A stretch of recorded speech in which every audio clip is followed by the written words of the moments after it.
On this week's Silver Screen Report, we are joining reporter Max Franks at Senior Field Day, watching the spring dance concert and learning how to deal with exam stress. Good afternoon, Dutch Fort. Today is Friday, May 3rd, and your Silver Screen Report starts now.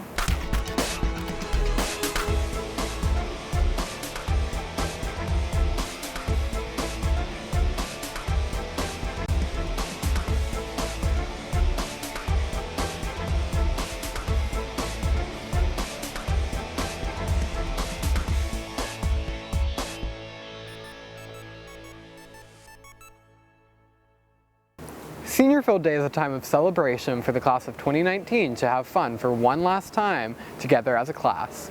Reporter Max Franks gives us an inside look at the celebration. Senior Field Day is one of the last times the senior class will get together, so naturally it's a big party. Join me as I show you what it's like. The day started with a line greeting the senior class. It was to sign into the event so that attendants knew who was going to show up. Then we watched The Breakfast Club, an all-time classic film. We had to watch it inside due to reports of stormy weather. With the film finished, we were led outside and flocked to the food trucks. Of the bevy of options, I'd recommend Pelican Snowballs for such a hot day.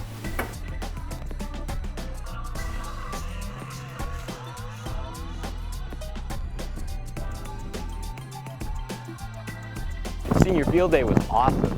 I got to hang out with lots of my friends, I got to eat good food. I must admit, it's worth the hype. I definitely think if you can do Senior Field Day, you should do Senior Field Day. It's one of the last times you'll see like everybody that you know and have been like here with for 4 years, and you get to hang out with them and have a good time. If I, a senior with relatively lacking school spirit, can have a wonderful time here at the Senior Field Day, I'm sure whenever it's time for your Senior Field Day, you'll have a great time. This has been Max Frank with your Silver Screen Report. Yesterday, the Dutch Fort Dancers premiered their spring dance concert that will be performed again tonight at 6:30. I joined them in practice earlier this week. Students and dancers showcasing their talents in a dance concert open to family, peers, and students that consists of different styles of dancing and techniques. In the classes is that it's just a higher level of technique, and you get to learn a lot of new projects and you get to work on more of your own choreography, and so it's really good to be able to explore what you can do as your own choreographer and dancer.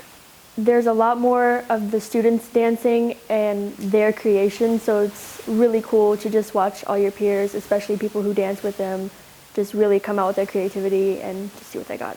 While senior Aria Young reflects on her last dance concert here at Dutch Fork, others reflect on the differences in previous concerts. To see my last dance concert, it feels really good because I get one last time to, show out or show what I can do, especially with having a new dance teacher this year because I haven't had her at the middle school or over here.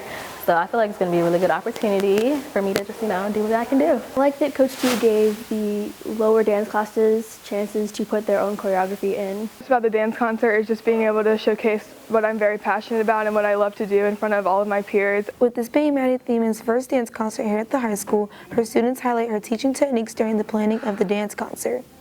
I think Dutch Fork students would really like to come out and see their fellow peers dancing and watching their creations because I know a lot of kids who are in dance are very social. Dancers' technique, their senior encapsulations, choreograph that their peers did, and just to understand the level of not only technique that it takes, but practice, patience, and what goes into it. So some of the things that you can look forward to seeing in this concert is a wide variety of choreography.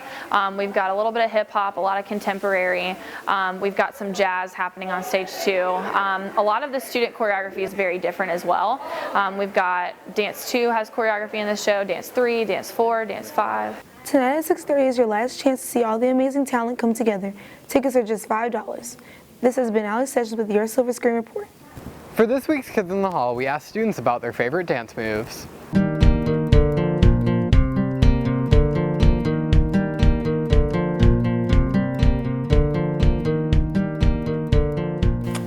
I would say the whoa because it's fun to do, I guess. And it's trending a lot through a lot of Instagram and Snapchat, mainly over social media. My best move is the whoa, I guess.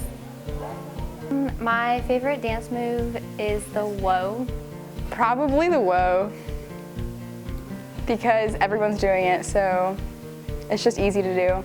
Last Friday during 7B, a No Tardy party was held in the cafeteria.